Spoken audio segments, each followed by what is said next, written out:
talking a Savannah Haunting. Now this one is directed and written by William Mark McCulloch, and actually he has a role in the movie as well. Now this movie gives you a service. Yes, a Savannah Haunting does actually give you a service, unlike any other movie. What am I talking about? Well, you know how you would have seen movies that say they're inspired by true events, and you just kind of watch it and you are taking the somewhat word for it about what you're actually seeing is quote unquote inspired by true events. This one actually gives you a frame of reference. So this movie is actually based on the director's childhood home, his kind of familial home.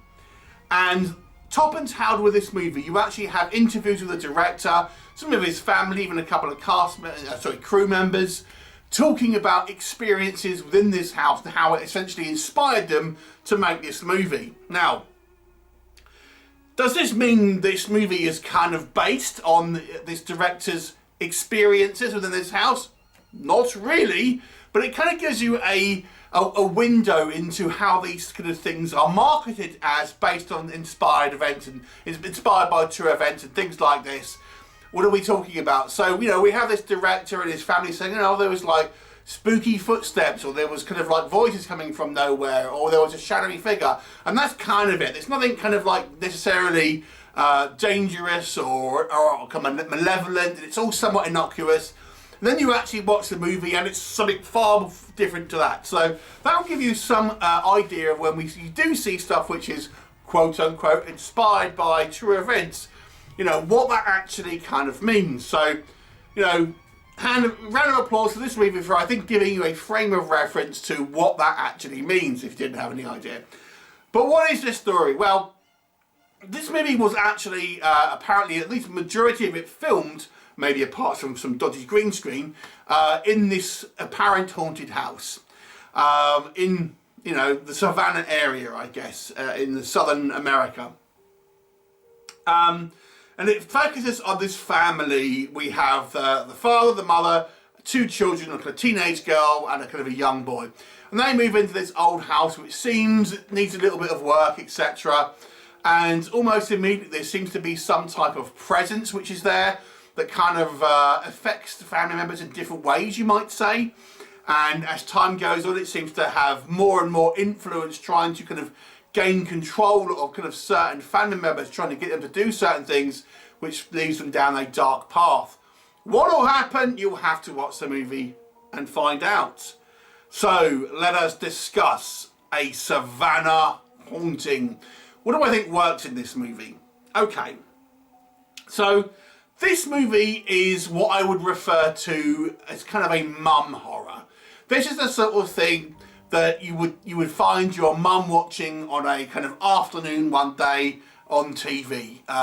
You know, a little bit kind of soapy, a little bit kind of daytime TV movie. Nothing too kind of like gory or too sort of scary or things like that.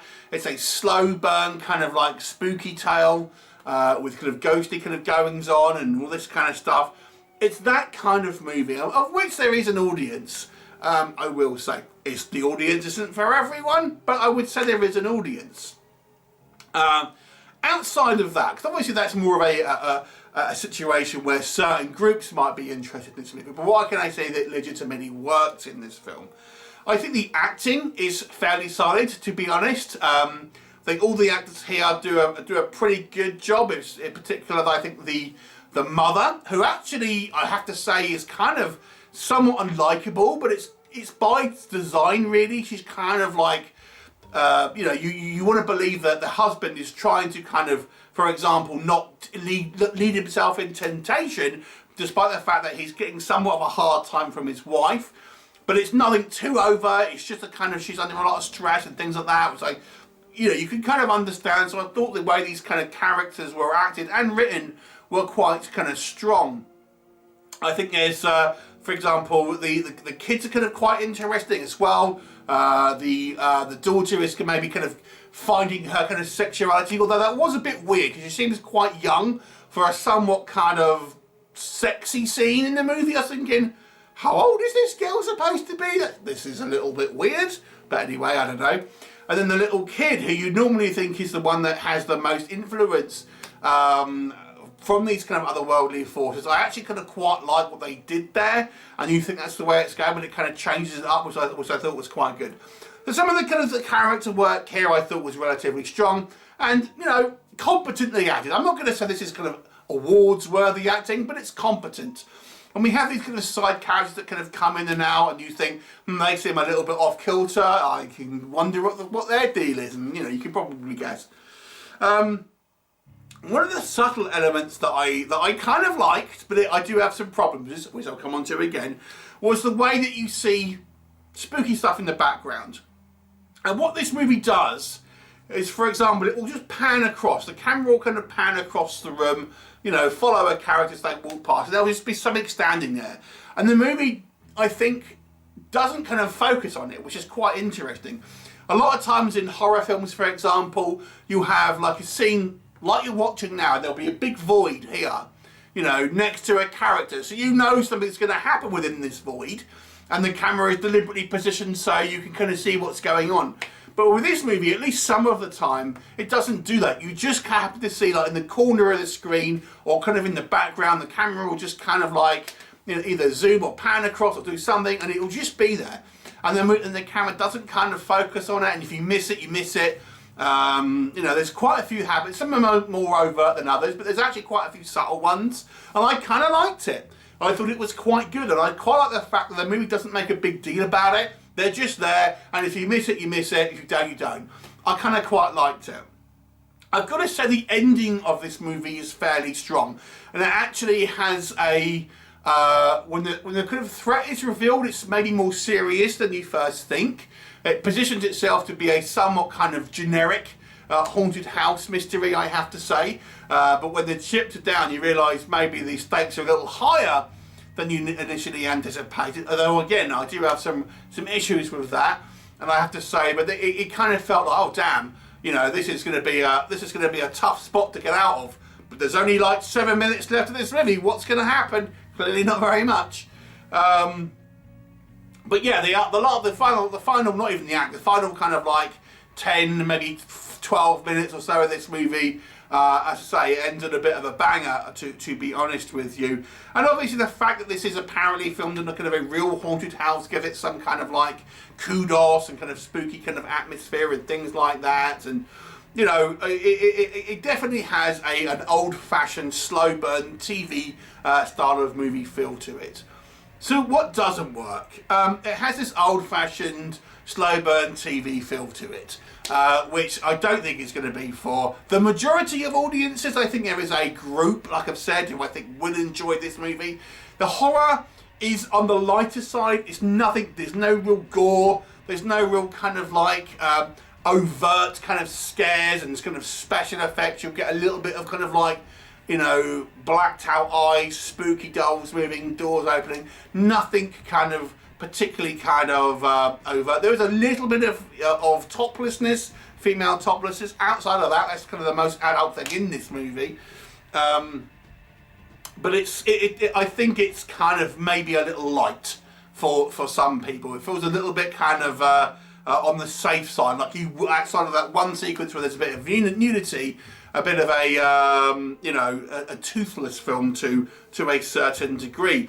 Now that might be good if you could have this kind of this dark, overt kind of like atmosphere that kind of is kind of building up and it feels oppressive and things like that. But I don't think this movie really succeeds in that. I don't think this movie builds up this kind of like this dark atmosphere. Although there are some sequences where I feel it feels a little spooky, you never really feel like this movie has this kind of oppressive force which is kind of ever present and there.